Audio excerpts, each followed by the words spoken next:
Hey everyone, happy Friday. Welcome to another episode of Hollywood Breaks. It's good to be with you once again. As you can see this week, we have not only our Hollywood insider, Keith Rauch, which we all love and appreciate from his Vision Craft Brew sitting area, but also we have the world famous Dallas Taylor with us from his podcast. So I want to welcome you both today. Thanks for joining me here. Always a pleasure, Tim. Dallas, welcome to the show. It's great to have you here. I think I've told you this like 20 times already, but maybe 20,000 times might be a better way of saying it. But my family and I are such a fan of your 20,000 Hertz podcast. I just love it. The stories you get into, the backstories we get to hear, things I would have never thought about. So welcome to the podcast. Well, that's the best when people listen to this with their families, because it's very much designed that way for kids and adults and grandmothers and everybody. You know, my kids love the What You Missed in History Class podcast because it's often something we don't know. And I think your podcast does something very similar. It's things we forget to remember to talk about. And sound specifically, which what you guys focus on, are things that we're hearing all the time, but where you don't register, like, where did that come from? Or how would we know, why we're even listening to that? Right. And just like you're talking about kind of a poster or talking about, like a title sequence or something, it's really easy because we're just such visual creatures. And that's the way humanity is. We think about our, sense of our sense of sight very deeply, but the same, and oftentimes the exact same amount of work or even more can go into something that takes 2 seconds to play, and can also have that same level of impact. So it's a fun topic to just kind of like unlock your sense of hearing consciously. Yeah, and if people aren't familiar with your podcast yet, which I don't know why they wouldn't be, you have like 500,000 listeners in a month. So there's plenty of people out there listening to it. But the coverage that you have of like just an audio deep fake to the sound of the dragons in Game of Thrones, to that siren that knocks people out when they're protesting, like the range of topics you cover that are always related to sound.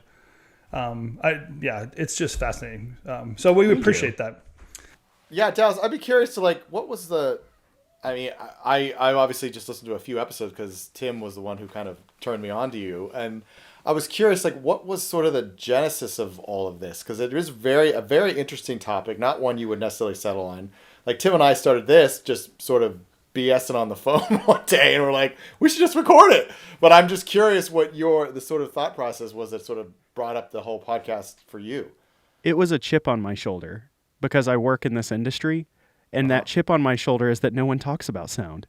And I was like, I'm going to make them think about sound. And that's exactly what it was. I mean, It was years of being in the industry. And I just started looking at like our senses holistically. Like you can tell stories and have, nostalgia for all of our senses. If you eat and, we curate eating, we curate kind of our sense of taste, smell. We have things that we love, smell good. We have sewage to make sure that, things go away if it smells bad, candles, deodorants, all these things. Sense of touch. We have, soft clothes and, couches and HVAC and all this stuff. But in like filmmaking, we have, our sense of sight and our sense of hearing. And over the years, just like the more I became an expert in the field, the more just like aware I became of just the lack, and not always, but like the lack of real thought and care in this medium where we have these two enormous senses. Whereas if you're looking at it as like on scales, it seems like there's like, 80 people per one sound person. And it kind of, even just like the attention kind of seems to go that way too. And again, there's nothing wrong with like our sense of sight. Like we are visual creatures as humans. And but there is this very cool thing that no one needs permission to start playing around with sound or writing for sound or thinking about sound or crafting sound or using it to tell a story. And I really just wanted to tell really topical stories that got normal people more conscious about sound, but then also hopefully infiltrate this filmmaking advertising world a little bit, just to say like, hey, this is really thoughtful, and hopefully just inspire people who are not sound people to start using sound more effectively. Well, we can hear that. I can hear that in the episodes. I think one of the first ones I ever listened to was the THX episodes. And again, like I think I knew the story. I've been in the film industry long enough to appreciate what THX was doing and what a breakthrough it was to have some kind of standard at which for these films to be played by. But again, like didn't know all of the backstory. And I think if I have any curiosity, which is why I wanted to invite you onto our show, I'm almost jealous at the people that you've been able to talk to, kind of the film historians, the backstory, and the behind the scenes people. And, Hollywood Breaks were really like, it's the behind the scene part of it. We want the insider scoop to what's happening and how people get to where they are. So I think that you have this same kind of curiosity of well, I don't know who these people are, but I'm going to call them. I'm going to ask them, how's this work? And why did you come up with it? So pretty fun. Also, I'm now, the more I do this show, because I'm about 5 years in, 120 episodes, now it's become now I've done it long enough where I see sounds that are very important disappear. And when sounds disappear, we don't even think about it. Like it just disappears and it's never talked about. So I'm very concerned. So yeah, THX, how many, I don't know, 25 and unders really have like a real visceral experience with that? Like that is something that is not playing in the way that we consume media. So I have a real like passion for like capturing these stories before we lose these people who did it, because a lot of these people are getting up there in age, and these stories are so important to the culture of sound, the culture of filmmaking, the culture of Americana filmmaking, all these things. And so for me, like a lot of these things are just to capture them in something that's going to stay there forever, to where maybe in 20, 30, 40 years, it's still like something that people reference as, okay, this is the big one story about the THX note or Star Wars or something like that. Yeah, it's so funny because the evolution has taken place even in my own life, so much of like what an AirPod has done to my sound experience when consuming on my iPad or phone or whatever. Even my computer, I can get surround sound in a very different way than when I was sitting in a theater and it was all of that work and engineering and wiring and all that stuff that had to once be true in order to get that totally, that kind of experience back then. Right. How fascinating. Okay. Well, this is actually a good segue because specifically what I've heard recently, and I thought, I got to grab Dallas, we got to talk about this, was one of your latest episodes. It was dealing with the Fanfare, the 20th Century Fox Fanfare, which maybe people don't know what that means, but the Fanfare is that musical piece that starts a 20th Century Fox episode.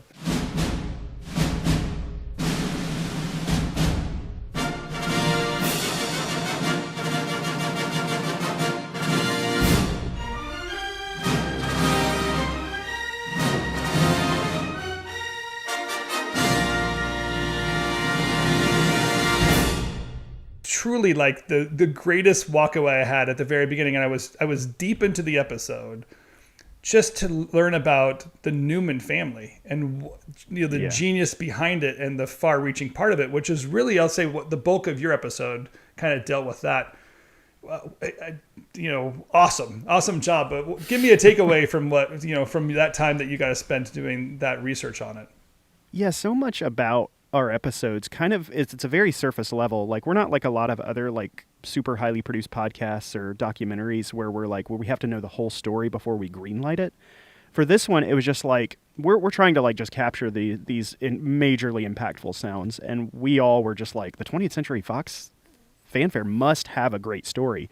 So we just greenlit it, and we have 500 plus stories in our bucket that we can easily greenlight at any time. But it was just something that just like got me excited with the nostalgia and the filmmaking, all that history. So none of us had any clue that this whole show was going to turn into about something else.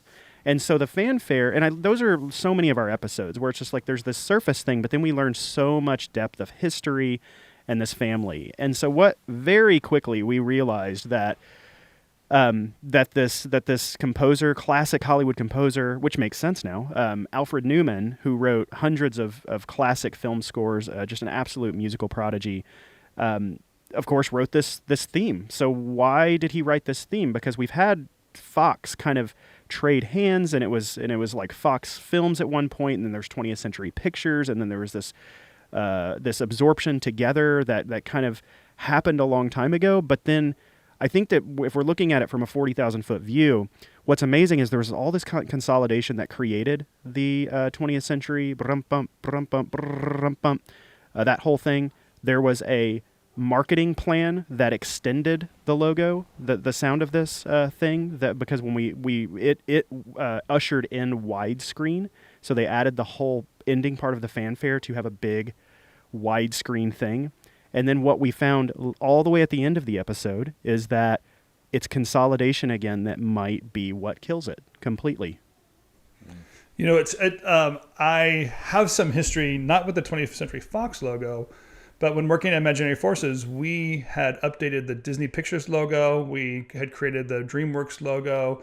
A lot of the production companies that you'd see, David Brockheimer and Simpson Brockheimer logo. So like there were things that we were doing in picture, and then I would get to go to the soundstage and watch the mix. But I wasn't part of the composition until much later on, where I could sit in the room and, you know, it basically invited me in to watch the composition.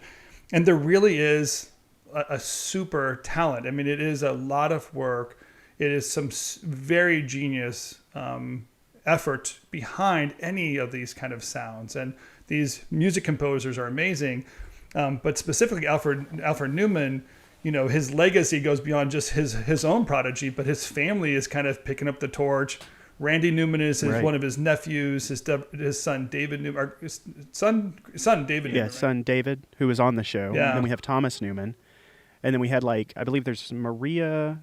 There's somebody else. I think there's 2 or 3 other composers in the. It's unbelievable. So we had David Newman on the show, kind of explaining this stuff, and really that's where the show very quickly, as soon as we started going, it went from it's about a family. This whole thing is about a family. And so that's really what was fascinating. So, I mean, the Newman family themselves, I think that we kind of being in this world, we kind of know of Randy, we know of Thomas, we know Toy Story, we know Finding Nemo, we know all this Pixar, we know, we could, if we hear these tracks, we would be like, oh my goodness, that's Newman, that's a Newman.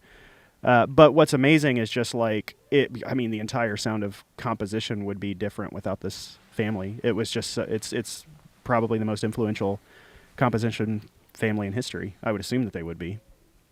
Yeah, I think it's pretty fascinating, having worked on the Fox lot for almost a decade and walked by that, having been on the Alfred Newman soundstage for a score session and just hearing all that history about it. I didn't connect all the dots with all the Newmans and how they were all connected, because Thomas Newman, I believe, did 1917, which I adored that soundtrack. It was beautiful.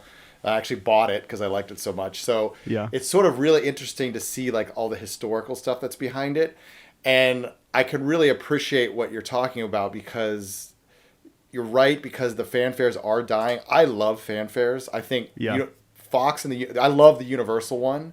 The Universal one's great too. But I've always had a thing for the Fox one because obviously the Star Wars connection. But working at Fox, we always used to have fun with the fanfare. That was the best part. We would, for Predators, we turned it into Predator Vision. For Simpsons, we had the little whiny kid come out and do it. For the Peanuts, we had Linus played on the piano. So we always used to have fun with it. And just listening to him talk and then just realizing that it's kind of going away, it's kind of made my heart sink a little bit. It had its phases too. I mean, so we kind of think of it as this thing that just lasted forever. But no, even in the 70s, because it was something that happened early on. It played for a lot of things. It was just, it kind of went through this film compositions, different styles for a long time. 70s came along, and you had all these hotshot directors that just stopped using the sound, because it just wasn't cool then. Yeah. And then, like many things in Hollywood, Star Wars and John Williams changed everything. We keep coming back to this theme of where Star Wars, in some respect, whether it be in the sound of Star Wars or the sound of the score, really transformed. I mean, we wouldn't have like these big symphonic blockbustery type of symphony sounds had John Williams not done that in Star Wars. And what's amazing about like this that theme was brought back like huge on Star Wars, the very first one, and John Williams even tied that in with the first note of the score. So you got I mean,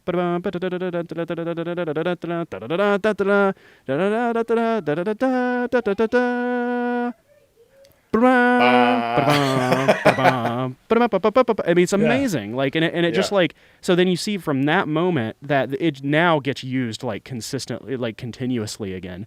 And you know, even up until modern times. But yeah, it just like it had a huge presence, and then in the 70s it kind of completely went away.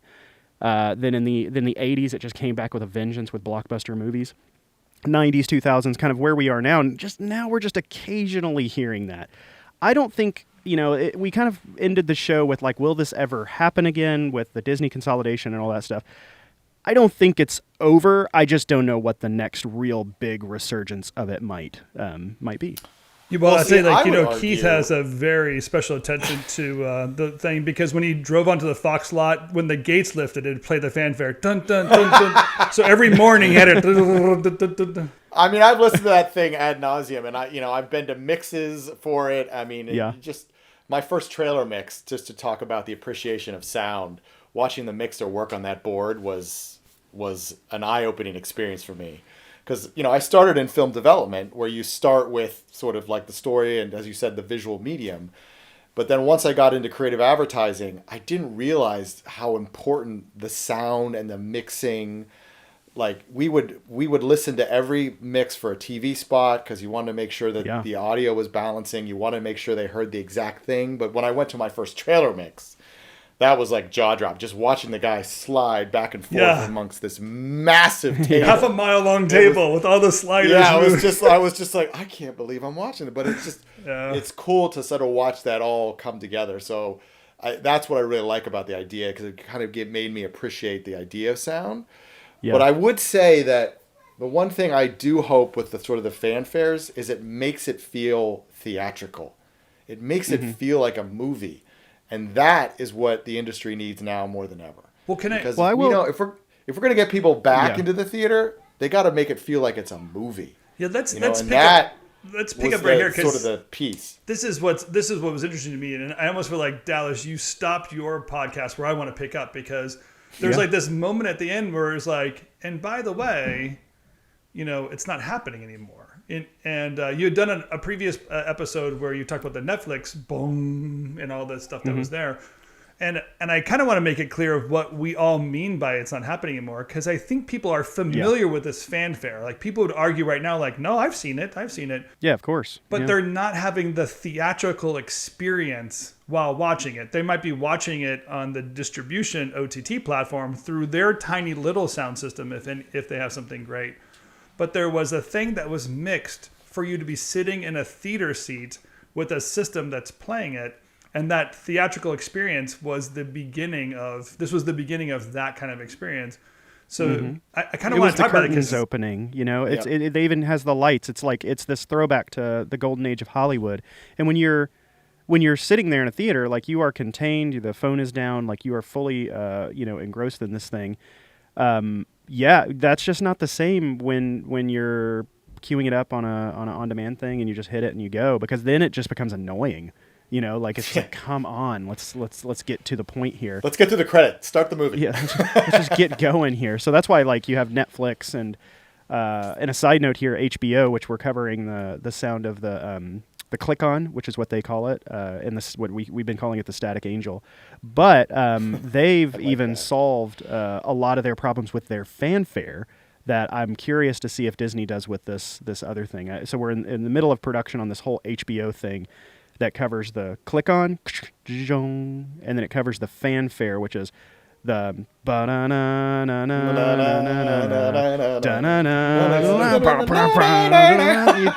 that. Yes. But what's brilliant about that is they solved that problem at HBO, and that's going to be in a future reveal, like, later this year. So you're not going to tell us that? You're not going to give us the... Nice. I'll tell you. Yeah, no, I'll tell.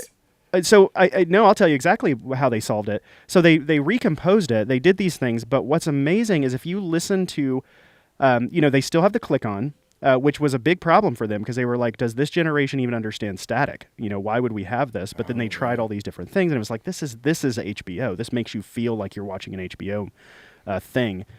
But that whole big giant fanfare shows up all over the place. It just little tiny bursts. Like if you hear, previously on whatever, you have a little sound that goes with it. And if you deconstruct where that comes from, it comes from one chord or something from that fanfare. So cool. Prior to at the end with the recaps, usually you'll have that like a little sound there, even with some of the promos and stuff. So it's like they took this fanfare and made it in a bunch of little teeny tiny bites that are memorable, but again, you're not consciously thinking about it. But that fanfare, those melodies are all over HBO brilliantly and masterfully. And I don't know if the Fox fanfare will get there, considering Disney owns Fox now, and there's a branding problem here. Because we can't have Pixar kind of has its own intro and kind of sound with the jumping lamp.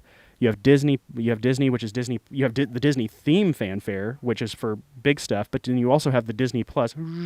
But then you also have a Fox fanfare, which is now part of Disney. So at some point, there's a branding problem to have a brand and a million sub brands. When you're trying to build a certain thing, I guess.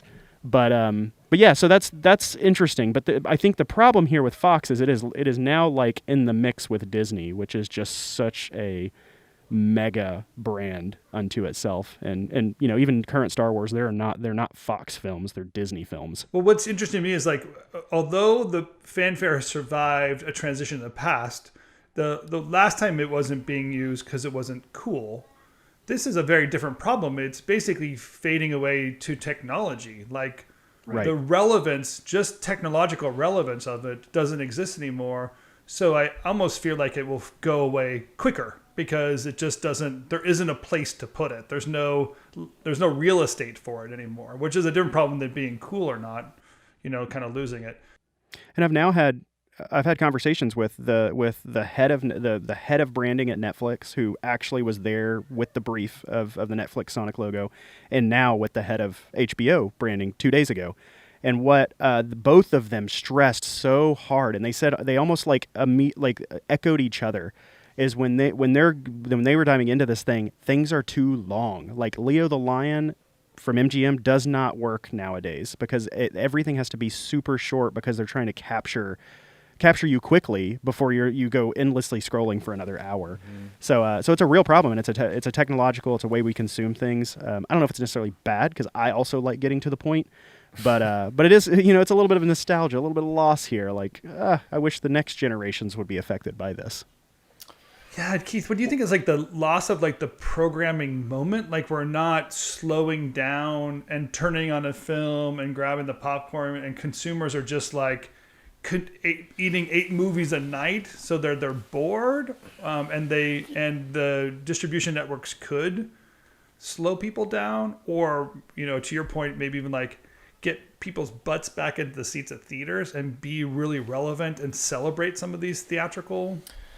Well, yeah, ideally as I've been saying since I'm blue in the face, that's where the industry really needs to step up and come in and remind people about the sort of theatrical experience, and the fanfares are part of that. And some filmmakers like to have fun with it. Dallas makes a great point. In the 70s, filmmakers got sick of it because it wasn't cool. Lucas brought it back, and Spielberg, and there's still some modern day filmmakers who like to have fun with it. This isn't a modern film, but in Van Helsing, the movie I was a PA on, Stephen Sommers had the logo of Universal explode into a ball of fire, and it became part of a torch. So it was part of the movie. So to Dallas's point of let's move it along, he made it part of the movie. So it wasn't like the logo comes out and you got to go through 50 different production logos, which is also a problem in and of itself, is everybody has their own logo now, so they all want to play after the big logo.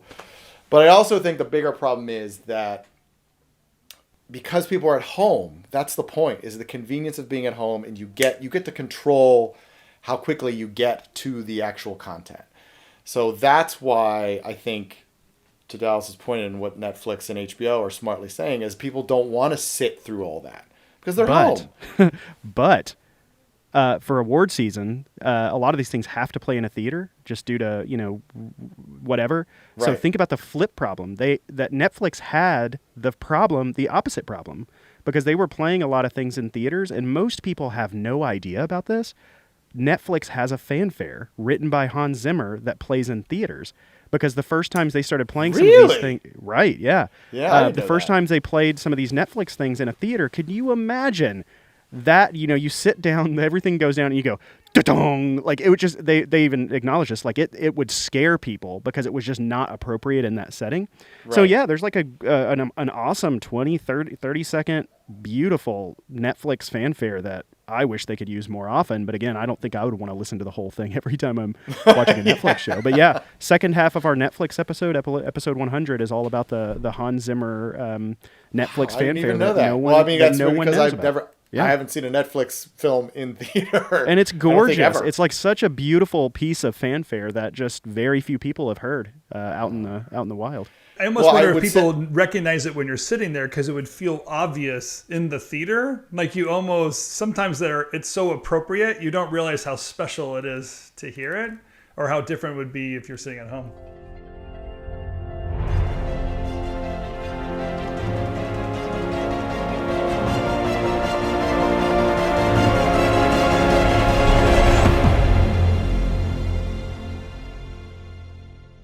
Talking about the Netflix evolution, that they have to go back into the theaters. We all that kind of love that stuff.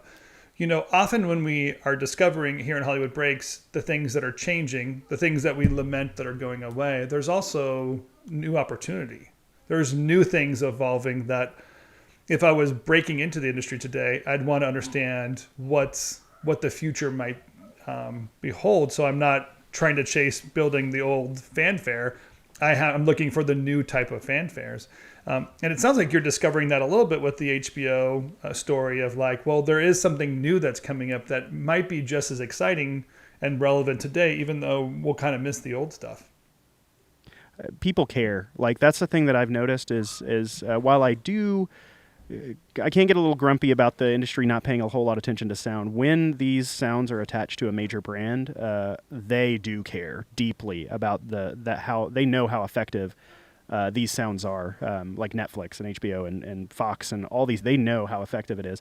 So I don't know, but I think that, like, I'm seeing a bit of an explosion just in my line of work, because I'm also a sound designer and I own a sound design company, and I am seeing a bit of an explosion in kind of like people who are in companies that want sonic brands and stuff. Sometimes it's not really appropriate, sometimes it is. But yeah, I think that people are taking it really seriously now. So are you saying that we're going to be seeing possibly see some kind of fanfare for brands? Like, I was going to say Apple, but Apple, you can easily imagine they're going to have a fanfare because they're kind of in the entertainment world. But would Coca-Cola have one like that? Would Tesla have a fanfare? Not so much fanfare, but if you do look into other industries, there are pretty amazing, like, one-to-ones here. Like, for example, we did another recent episode called I'm Lovin' It about the McDonald's do-do-do-do-do. I thought that was just like a thing that, I mean, I've recognized that as something that I've heard for a long time, but I still thought it was just like a minor thing. Well, that thing started 2 decades ago as a marketing campaign, and it started with like Justin Timberlake putting out a secret unreleased, or like leaking a track called I'm Lovin' It that had no mention of McDonald's, but had the it was like this guerrilla marketing campaign. He gets paid every time that's played, by the way. But actually, I think I'm not sure about really. I don't know if he does or not. I'm not exactly sure, because he didn't write the da-da-da-da-da. That was written by a music company. But the actual track is not used. So the actual jingle is used in a million different ways. But what you found is you have, this whole track of music that just gets boiled down to its most, most impactful part. And then they've used that for 2 decades in a million different directions. These companies know the power of these things, and most of the time what we see in sonic branding is something like we need like a 3-second thing that we attach to the end of a commercial or something, or maybe we implement it into the product. But I'm seeing, I bought a new house 2.5 years ago, and it was the first time that every appliance that I have does a jingle.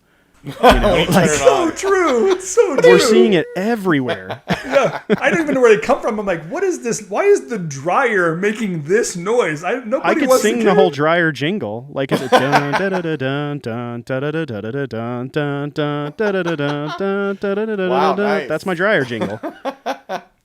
It's so much better than, you know. True, very true. But it sounds like an annoying child toy, to be honest. Yeah, exactly. So there is, I mean, I think you are identifying something that as the evolution of brands evolve, some of them into the entertainment space, there's almost an evolution in need to open up the doors for something like a Fanfare or a Jingle or a Sonic brand. So that's kind of cool. But we also are recognizing, like as we often do here, is that the experience, because it's changing, there are more victims than just like the poor director and the poor actors and poor writers that used to do stuff. There is a whole industry that's shifting and making changes too. And some people that were very, very relevant and very impactful. The Newman family, 9 Oscars throughout their family or whatever. It's like this gigantic impact. Like the Newman family's relevance might be changing because nobody's sitting there like they used to and watching films like they used to. Maybe, but we also have this total flip side where we have stuff like, WandaVision and The Mandalorian and like, I mean, these things are incredible and still just brought to with that same level of care. And I just think it's just I think that there was this big cliche. I don't know, like when I was seeing it happen, it was like there's this big moment of everyone talking about like, oh, movies and television are kind of mixing. And I guess I was in a generation too where I thought it was weird that like a movie actor didn't want to do television because of something. And I think that I just missed the generation where that seemed to matter, because now like I get like it would make no sense for like some movie actor not to do something that's absolutely phenomenal, like Breaking Bad or Ozark or like, one of these just incredible things. And now I think the other thing that's just amazing is like now I've really like grown, not even grown up, but like I'm like generation 1 on YouTube, and I've seen this whole thing go. And a lot of times like I make a lot of arguments for like how far behind a lot of the industry is when you have YouTubers that have been doing this stuff beautifully for decades. It's kind of like when we had, I'll give the example of when we did the switch, when COVID happened, when we had, it kind of go from super high production to nothing all of a sudden. What we found is that YouTubers look incredible. Like they've been looking incredible for a decade, 15 years, like solo YouTubers making great documentaries, doing all this stuff. But the entire industry was like not ready for that. So suddenly we have superstars on Zoom calls and that going out on major networks. And I'm just like, where has everyone been? Like this is not complicated nowadays. Like I'm a sound designer and I have a Blackmagic so-and-so camera with lighting, with lenses, with all this stuff. It took me about 4 hours to set up. I cannot imagine how we can't get Brad Pitt or somebody to go out there and put, just at least get something set up safely and walk away. Dallas, you're totally like the It's world just became weird to flat me. of like these uber celebrities look the same as Keith and I do on Zoom. Yeah. There's nothing special anymore. We don't have the makeup artists and talent, and like in your living room is weird. That's the magic, And I get that, there's all these safety issues and stuff, but like I still feel like there's so many. I also feel like I'm just kind of turned off. Like for our podcast, we're also reaching out and talking to celebrities occasionally and stuff, and it just puts a really bad taste in my mouth where like a celebrity can't like be on a microphone. I'm like, a microphone? Like that's too much to ask. Like a microphone? You've worked in this industry for 40 Dallas, years. I've got some stories for you, my I'm just friend. like, I'm like, it would take you 2 seconds to set up a microphone, and you can do 8,000 interviews, while this is happening, and it's just so simple. But something about that mental block between like I don't do tech, whereas we see most people under 30 who's creating content, it's a mesh of both. Like they're the talent, they're the tech, they're everything. The They lighting just don't, crew, the sound crew. Yeah. they don't think like that. They just think, oh, I want to create something. I'm going to write it and I'm going to do that. Oh yeah. Oh, I got to figure out the okay, I'll figure out the camera. I'll figure out the light. Like they figure it out, but there's this big divide between the generations on that. That probably is the evolution that we're going to see. Yeah. I mean, here's the thing. All the kids, if you ask young kids, not all of them, but most of them want to be YouTubers now. I mean, I'm hearing way more kids say they want to be YouTubers over movie stars. Oh, absolutely. It's wild. Yeah. Oh yeah. No, absolutely. With my kids and their friends, they all know that they can go make a YouTube video right now. Like they'll just take my crap and go make something. Like, and that, it's a total different kind of evolution of what's possible for them than not. Dallas, we could talk about this forever because I think that we're all kind of, in a way, in love with this stuff, total geeks about this stuff, have tons of stories to tell. But I really do appreciate you joining us today. I love 20,000 Hertz. Tell us how to find your podcast. Yeah, so there's two main tracks here. So if you want to find the podcast, if you are listening to this in a podcast form, you can do this while you're listening at this very second. Keep listening to my voice, but go search for 20,000 Hertz, which is all spelled out, TWE, etc. Hertz is HERTZ, but you'll figure that out. There's this beautiful purple swirly icon with great art and stuff. Go over there, just tap subscribe, and then when this is over, it will be waiting for you to listen to. But I will suggest, the other thing to say is every one of our shows are evergreen. You can listen to anything that seems interesting. But I would also challenge you, if you've listened to a couple, like listen to some that you don't think would be interesting, because sometimes those are the best. But on the flip side, I also own a sound design company called De Facto Sound, defactosound.com. But we also have a very silly YouTube channel where we just take like TikTok videos and random very weird videos, but then re-sound design them in kind of epic ways, which turn out to be hilarious. And Instagram, De Facto Sound. That's a lot of fun over there too. So those are all the places that I would recommend checking out. And you don't need to know this from me, but I really am a fan of yours. You know that very well. We get to see each other often in some of the other circles. I'm a fan of yours too. Thanks. You have helped my company immensely with your wisdom. Yeah, I appreciate it. It's good to have you on our podcast. And of course, Keith, thanks again. I thought you would love this. This is like my special gift to you. Very so you can get the 20th Century Fox theme back in your head. I know that you're missing it as you would. I know, like when you went to the cafeteria and you picked up that tray, it was playing that dun dun dun, like you had to like. It was always playing the cash registers that they play. I'm more in the loss of Fox in general. Like so now it's like 20th Century Studios, which will never be the same, and they're out of the film team. That's what's left of them. It's not even in Build 88 anymore, which was the Zanuck building. They're now over in Nakatomi Tower. So the Zanuck film, is who, the film side of it is just it's gone. So every time and it's not even the 20th century. That's the thing. Like, how long can we hang on to this? I know. Oh yeah, that's funny. Yeah. Well, maybe it's appropriately named at this point, the 20th Century Fox. Yeah. Well, that was addressed. Few years back, a little bit of inside info. The Murdochs were like, wait a minute, it's not the 20th century anymore. What are we going to call this? So that's why the parent company became 21st Century Fox. So it sort of had some sort of relevance beyond just 20th century, because nobody really wanted to play with the fanfare and the logo. But now it's just 20th Century Studios, and Searchlight still plays it. Searchlight still has a version of the fanfare with a spotlight that comes right on you. And it's actually, if you look at the surrounding, it's actually the lot itself. So there's still remnants of that are still alive, but the original logo will always have a special place in my heart. So I really enjoyed this conversation. One last nugget before you go. I would recommend everyone go look at it, because I found out after we posted the episode, this was not in the episode, but somebody who was very closely involved in the recording and all of these things told me there's a hidden music cue mark in the visuals. And you will never unsee it. So between the end of the original fanfare and the final, there's a like if you go look for it, I can't remember exactly the time code, but it's right before the final bit of the fanfare that was extended for the widescreen.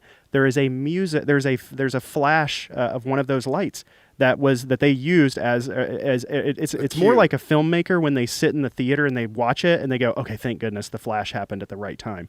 But there's a music sync point with the visuals. The clay lights, in the bottom right corner. And when you see it, you will see it every time. So and then you can't unsee it. It's a fun one. You cannot unsee it once you see it the first time. It's like the white dot that used to exist when they changed reels, and you never saw it. You found out about it, like you just can.